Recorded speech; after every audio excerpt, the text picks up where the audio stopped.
ज्ञानम अस्ति तत् ज्ञानम कथम जायते तत्र किम कारणम तत्र यत् कारणम अस्ति तत् कारणम एव अस्माभिः शब्द शक्ति पदेनाभिधीयते। अर्थात यावत् शक्तेः ज्ञानम न भवति तावत् शब्दस्य यः अर्थः तस्य अर्थस्य ज्ञानम न संभवति इति धिया अस्माभिः शब्द शक्तीनां प्रयोगः विधीयते। तर्हि जिज्ञासा भवति का नाम शक्तिः? तर्हि शक्तेः विविधाः परिभाषाः विविधैः ग्रन्थकृद्भिः विविध रूपेण दत्ताः सन्ति। अतः अस्माभिः काव्यशास्त्रेऽपि शब्दशक्तयः सन्ति, व्याकरणशास्त्रेऽपि शब्दशक्तयः सन्ति, अन्येषु अपि दर्शनेषु सर्वत्र शब्दशक्तीनां विवेचनं कृतमस्ति। किन्तु ये वैयाकरणाः सन्ति तेषां खलु दायित्वमेव अस्ति यत् अर्थविषयकं ज्ञानं यद्द्वारा भवति तदेव शब्दशक्तिपदेनाभिधीयते। यतोहि आचार्य पतंजलिः महाभाष्ये कथयति अर्थगत्यर्थः शब्दं प्रयोगः। तर्हि अर्थस्य अवगतिः स्यात् एतदर्थमेव शब्दस्य प्रयोगः भवति। तर्हि अर्थस्य अवगतिः कथं स्यात्? अर्थावगतौ यत् कारणभूतं बीजभूतं तत्त्वं भवति तदेव तत्त्वम् अस्माभिः शब्दशक्तिपदेनाभिधीयते। तर्हि किं लक्षणं कुर्मः इति विचारयामश्चेत् तत्र सः कथयति किम् आचार्यवर्य क्षम्यतां द्विभाषी भवतु इति कामयामि। अस्तु अस्तु अस्तु। तर्हि जितेन्द्र महोदयस्य आग्रहः अस्ति हिंदी भाषायां वदतु इति। वस्तुतः हिंदी भाषायां संभाषणे मयि क्लेशः भवति, अतः अहं संस्कृतं वक्तुम् इच्छामि। तर्हि हिंदी भाषायाः तथा अभ्यासः नास्ति। तर्हि उच्यते शाब्दबोधौपैक पद पदार्थ संबंधत्वं वृत्तित्वम्। अर्थात शाब्दबोध में जो उपयोगी पद और पदार्थ का संबंध होता है उसी को वृत्ति कहते हैं। शाब्दबोध क्या होता है? शब्दात आगतः यह बोधः स शाब्दबोधः। जो शब्द के बोध से, शब्दों के माध्यम से जो प्राप्त होता है उसे शाब्दबोध कहते हैं, अर्थात अर्थ। तो जो अर्थ है उस अर्थ की गति हो, अर्थ का ज्ञान हो, इसीलिए शब्दों का प्रयोग किया जाता है। जो शब्द है यावन्तः शब्दाः सन्ति तावतां शब्दानां केचन विशिष्टाः अर्थाः भवन्ति। वो जो अर्थ होते हैं तर्हि शब्दैः अर्थाः कथं दीयन्ते? तर्हि शब्दैः अर्थाः शब्द शक्ति माध्यमेन एव दीयते। अतः महाभाष्यकारः कथयति मंजूषाकारोऽपि कथयति नागेश भट्टादयः आचार्याः कथयन्ति नाग्रहीत वृत्तिकस्य शाब्दबोधः यावद् वृत्तेः ज्ञानं नास्ति तावत् शाब्दबोधः न भवितुं शक्नोति। अतो निर्ज्ञात रूपत्वात् किम् आह इत्यभिधीयते। यावत् शब्दस्य ज्ञानं न भवति शक्तेः ज्ञानं न क्षम्यतां शक्तेः यावत् ज्ञानं न भवति तावत् शब्दाः सन्ति किंतु सत्यायैव अर्थात शब्दाः उपस्थिताः सन्ति। शब्द हैं लेकिन उस शब्द का हमें अर्थ आता नहीं है। जैसे किसी विदेश में आप किसी दूसरे देश में जाते हैं, दूसरे देश में जाने से क्या होता है, वहां की भाषा है, वो शब्द हैं, लेकिन उन शब्दों का किस अर्थ के साथ क्या संबंध है, उस संबंध का जब तक हमें ज्ञान नहीं होता है तब तक हमें अर्थ का बोध नहीं होता है। इसलिए ये नियम बनाया ना ग्रहित वृत्तिकस्य शाब्दबोधा यावत वृत्ते है ज्ञानम नास्ति। वृत्ति अर्थात शाब्द बोधोपयुक्त पद पदार्थ संबंधत्वम वृत्तित्वम, इस तरह का लक्षण करते हैं। अर्थात जब तक शाब्द बोध में शाब्द बोध के लिए जब तक पद और पदार्थ के संबंध का ज्ञान नहीं होगा तब तक आपको उसका ज्ञान नहीं होगा। साच वृत्ति त्रिधा, उस वृत्ति को उन्होंने तीन प्रकार की मानी। अभिधा लक्षणा व्यंजना च, अभिधा वृत्ति ही लक्षणा वृत्ति ही व्यंजना वृत्ति ही। अभिधा वृत्ते परिभाषा वृत्ति अत्रापि वृत्तावपि या वृत्ति ही अस्ति। वृत्ति ही कथ्यते अकुत्रचित शक्ति कथ्यते, शब्द शक्ति कथ्यते, वृत्ति कथ्यते। तर्हि तत्र ग्रंथकारः अर्थात ग्रंथकार कहते हैं वृत्ति इति सामान्य अभिप्रायेण प्रयोगः। और जब वृत्ति जो है शक्ति के रूप में कही जाती है तो विशेषाभिप्रायेण ऐसा प्रयोग करते हैं। जो वृत्ति है उसमें जो है वृत्ति में भी हम कार्य कारण भाव की कल्पना करते हैं। यावत वृत्ते है ज्ञानम नास्ति, कार्य कारण भाव की कल्पना किए बिना शाब्द बोध नहीं हो सकता। उसके लिए उन्होंने क्या कहा, तद्धर्मावच्छिन्न विषय का शाब्द बुद्धि अवच्छिन्नम प्रति तद्धर्मावच्छिन्न निरूपित वृत्ति विशिष्ट ज्ञानम हेतु। अर्थात यद धर्मावच्छिन्नम तद्धर्मावच्छिन्न विषय का शाब्द बुद्धि अवच्छिन्नम प्रति यद धर्मावच्छिन्न विषय का अस्माकं शाब्द बुद्धि भवति तद्धर्मावच्छिन्न विषय का वृत्ते ज्ञानम अपेक्षते।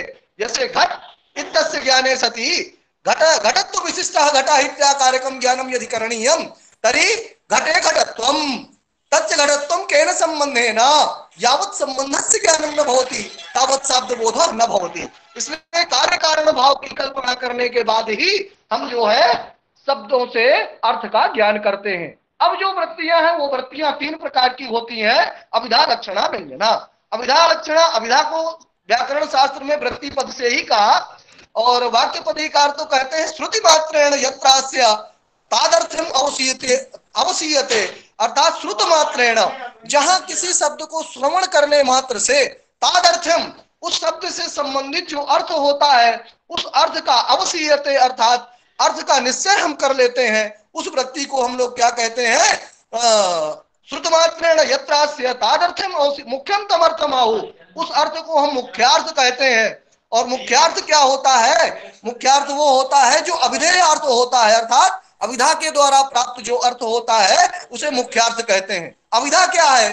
तत्र अस्माकं आचार्य चरणैः वयं बहुधा पाठिताः साक्षात संकेतितम अर्थम यो विधत्ते स वाचकः।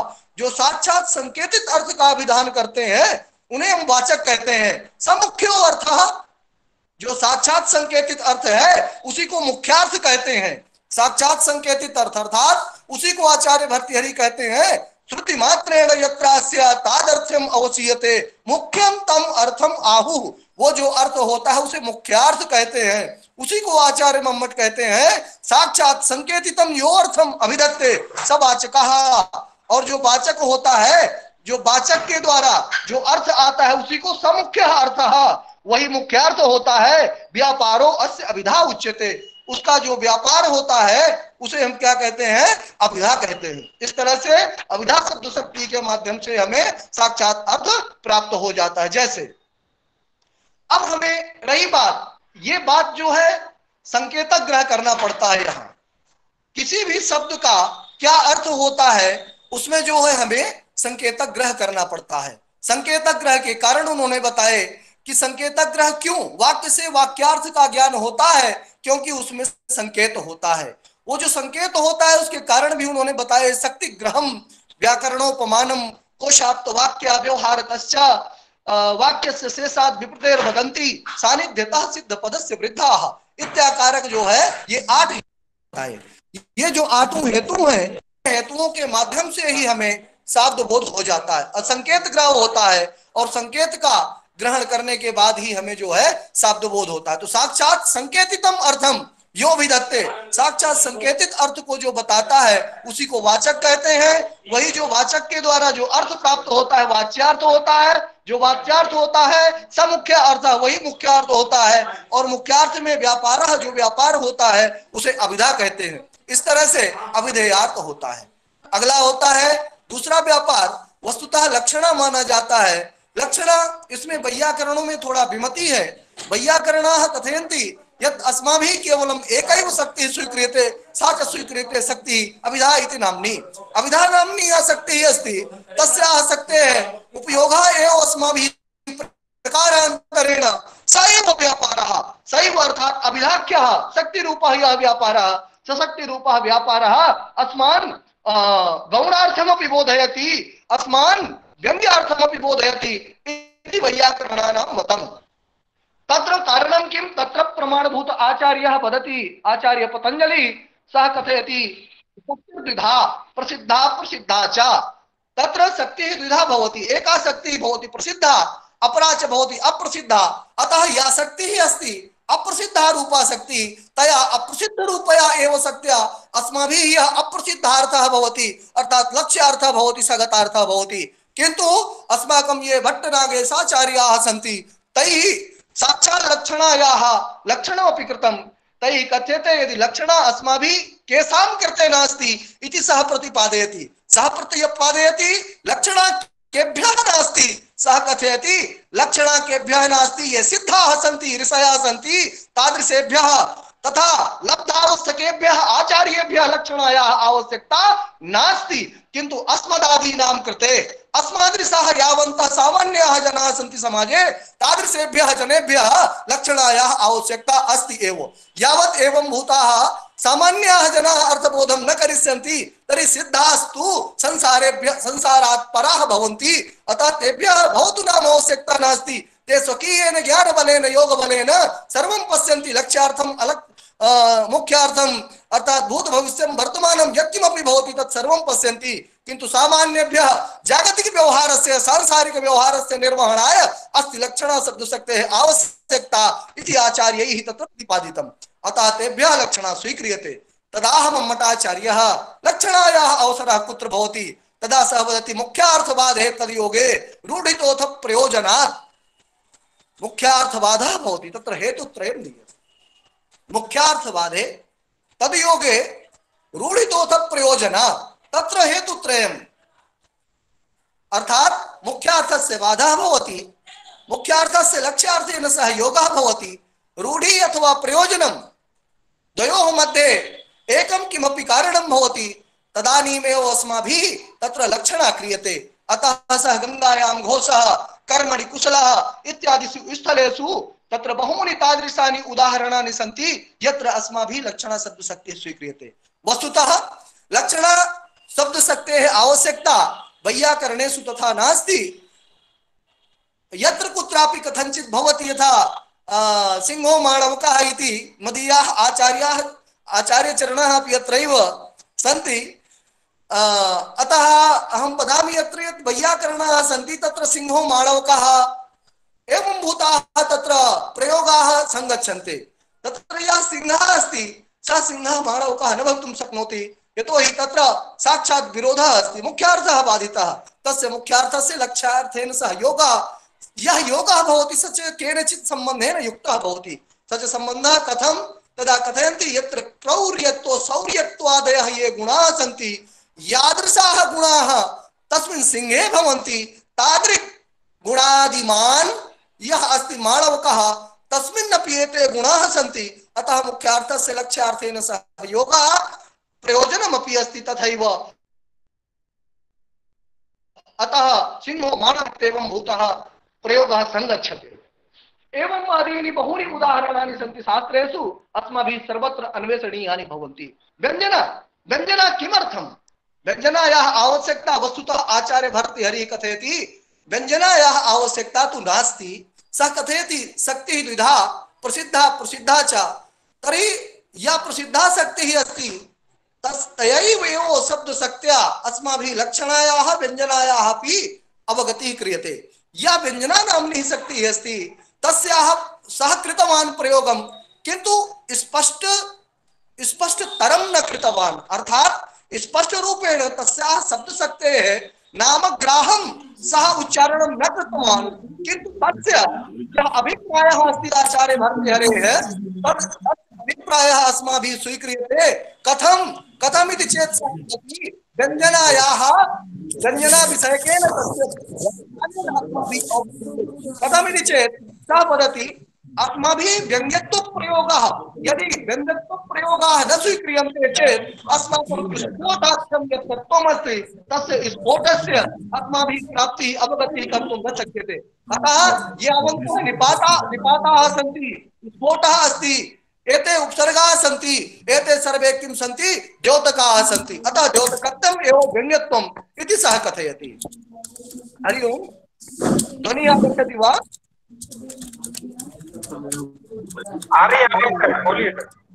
ध्वनिः आगच्छति?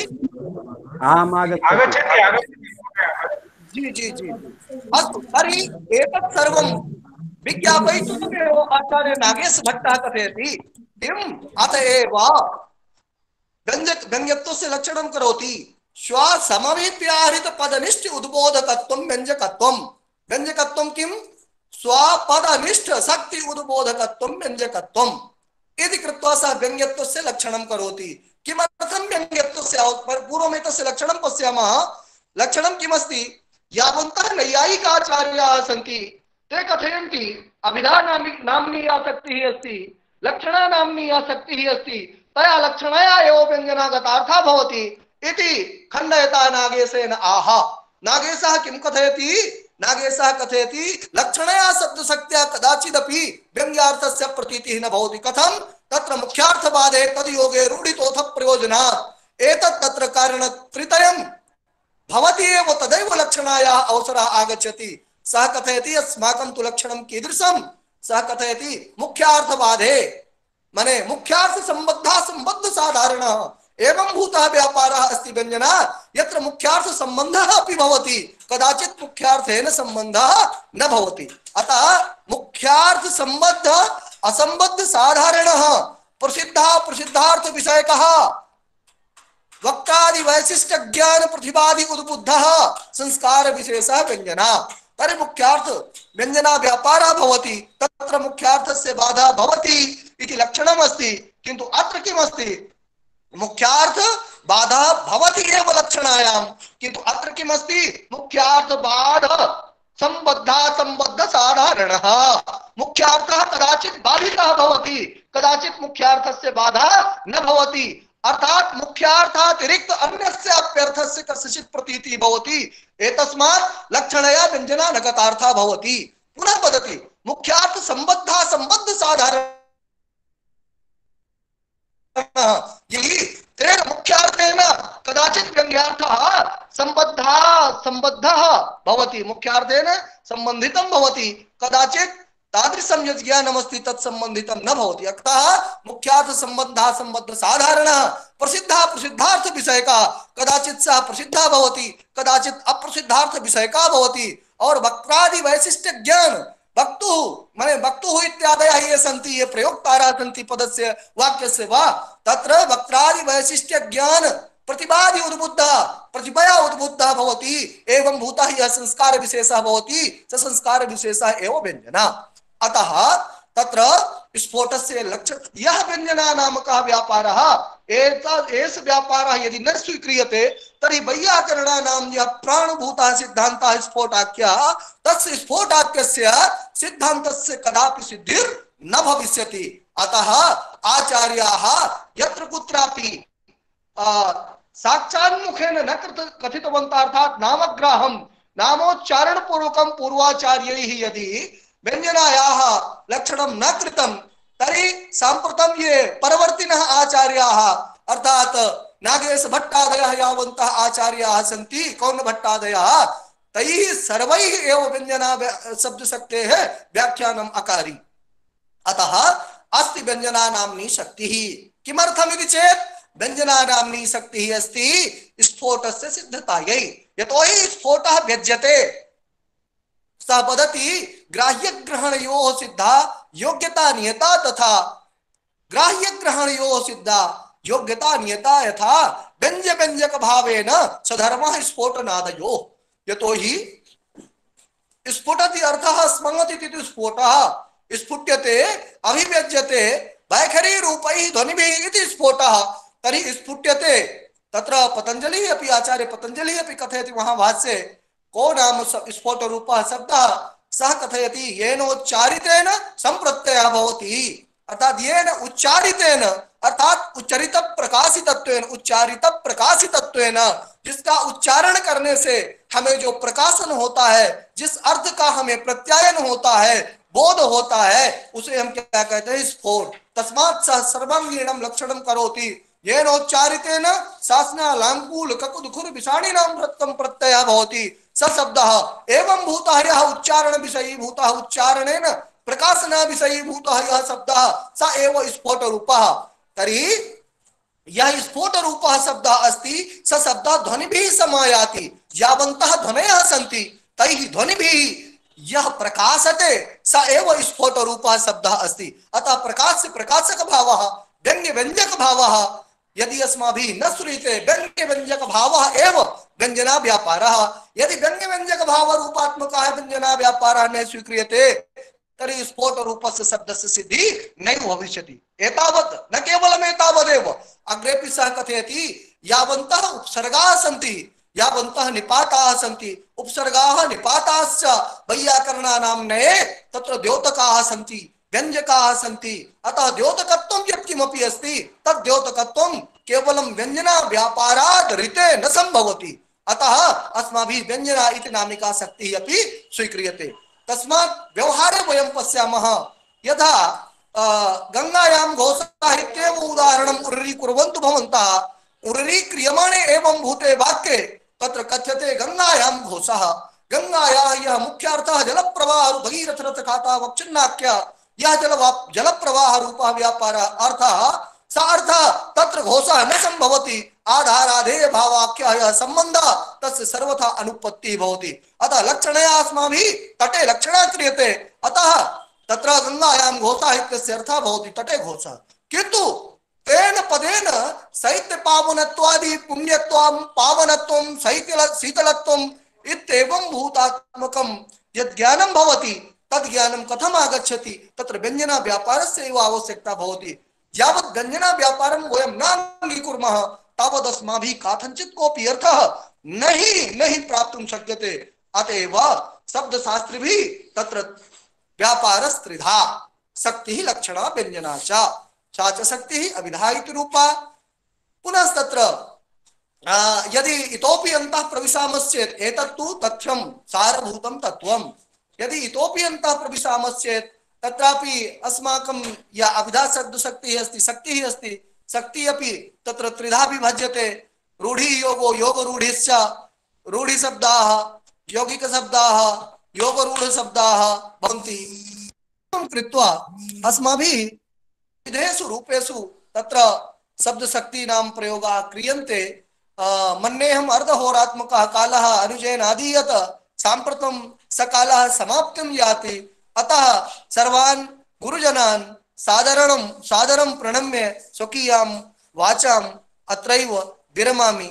नमो नमः। धन्यवाद आदरणीय ईश नारायण द्विवेदी सर का। आप हमारे बहुत अति सूक्ष्म आमंत्रण पर बहुत जल्दी आमंत्रित किए जाने पर तुरंत उपस्थिति हुए। हम आपके प्रति आभार व्यक्त करते हैं और आपके विचार निश्चय ही हमारे लिए और हमारे विद्यार्थियों के लिए ज्ञानवर्धक रहे हैं। मैं आदरणीय सर का पुनः धन्यवाद करता हूँ। अग्रिम वक्ता के रूप में हमारे मध्य में उपस्थित हैं मुख्य वक्ता आदरणीय गुरुजी डॉक्टर हरिराम मिश्र सर। आप एक अंतरराष्ट्रीय ख्याति प्राप्त शिक्षाविद हैं। वर्तमान में आप institute of advance sciences Dartmouth USA में अमेरिका में एडजंक्ट प्रोफेसर के रूप में भारतीय ज्ञान परंपरा पर आधारित वैज्ञानिक अनुसंधान में भी अपनी सेवाएं दे रहे हैं। आपकी शिक्षा दीक्षा वाराणसी से हुई है। आपने इलाहाबाद में शोध कार्य किया है। आप व्याकरण शास्त्र, काव्य शास्त्र, भाषा विज्ञान, दर्शन शास्त्र आदि विषयों में निष्णात हैं। आपके निर्देशन में आयुर्वेद विज्ञान, पर्यावरण, सतत संधारणीय विकास की प्राप्ति, प्राचीन भारतीय ज्ञान परंपरा की समुचित व्याख्या हेतु राष्ट्रीय व अंतर्राष्ट्रीय परिप्रेक्ष्य में समसामयिक सामाजिक, सांस्कृतिक व राजनैतिक विषयों पर शोध कार्य हो चुके हैं या हो रहे हैं। प्रोफेसर मिश्रा सर अक्सर अपने राष्ट्रवादी बेबाक विचारों के लिए जाने जाते हैं। आप मीडिया एवं सोशल मीडिया में हमेशा अपनी उपस्थिति दर्ज कराए हुए हैं। आप ने जो जेएनयू में आंदोलन हुआ था जो देश विरोधी नारों के विरुद्ध में, शिक्षक समुदाय से आपने सबसे आगे आकर अपना विरोध प्रदर्शन किया था।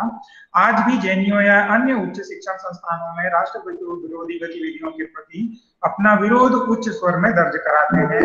आपने Canada, America, Trinidad, Tobago, Europe जैसे अन्य देशों में प्रख्यात विश्वविद्यालयों में जाकर व्याख्यान दिए हैं तथा विद्वानों के साथ संवाद स्थापित किए हैं। इस क्षेत्र में आप अपने सभी विद्यार्थियों को, अन्य छात्रों को भी सदा प्रेरित करते रहते हैं। आपने भिन्न भिन्न ग्रंथ लिखे हैं, मुख्यतः व्याकरण शास्त्र का काव्य तंत्र पर प्रभाव, व्याकरण तंत्र का काव्य शास्त्र पर प्रभाव, पाली प्राकृत मीमांसा, याज्ञवल्क्य की शिक्षा आदि इनमें प्रमुख हैं। आपने अनेक प्रतिभा संपन्न शोधक छात्रों को अपने अंडर में शोध कराया है और आपके यही 7 छात्र विभिन्न केंद्रीय विश्वविद्यालयों, महाविद्यालयों, विश्वविद्यालयों में अध्यापक के रूप में तथा प्रशासन में IAS, PCS के रूप में भी राष्ट्रीय महत्व पर कार्य कर रहे हैं। ऐसे डॉक्टर आदरणीय गुरु जी मेरे डॉक्टर हरिराम मिश्रा सर उपस्थित हैं। मैं आदरणीय सर से निवेदन करता हूं कि आप अपने विचारों से, अपने व्याख्यान से हम लोगों को मार्गदर्शन करेंगे, हमें आशीर्वाद प्रदान करेंगे। आदरणीय डॉक्टर हरिराम मिश्रा सर। आप सबको नमस्कार। मुझे आज बड़ा हर्ष हो रहा है कि आपके प्रधानाचार्य अहिरवार जी इस कार्यक्रम की अध्यक्षता कर रहे हैं, माननीय प्रोफेसर मिथिला प्रसाद त्रिपाठी जी, जिनको सुनने के लिए मैं उपस्थित हुआ हूं। और उत्तर क्षेत्र के इसके संस्कृत भारती के संगठन मंत्री श्री जयप्रकाश जी, डॉक्टर जयप्रकाश जी, और मेरे बहुत प्रिय शिष्य जितेंद्र जी और इनकी पूरी जो टीम है, सहयोगी टीम है उस महाविद्यालय में, और जो सब इस कार्यक्रम में जुड़े हुए हैं, जो अध्यापक हैं, छात्र हैं और खासकर युवा हैं, जिन युवाओं की पीढ़ी से हमें कुछ संभावना है और हमें कुछ अपेक्षा है। अभी ईश नारायण जी भी मुझे बताए कि मैं उनका गुरु हूँ, तो मुझे भी अब कहने में संकोच नहीं हो रहा है कि मेरे निर्देशन में या हमारे इस विश्वविद्यालय की संस्कृत केंद्र की स्थापना सफल हो गई। ऐसे प्रतिभाशाली जितेंद्र जी हों, ईश नारायण द्विवेदी हों, मनीष झा हों, कुलदीप जी हों, ऐसे बहुत से अनेक छात्र हमारे इस संस्थान के माध्यम से संपूर्ण विश्वविद्यालयों में, देश के विभिन्न कोने के विश्वविद्यालयों में, महाविद्यालयों में और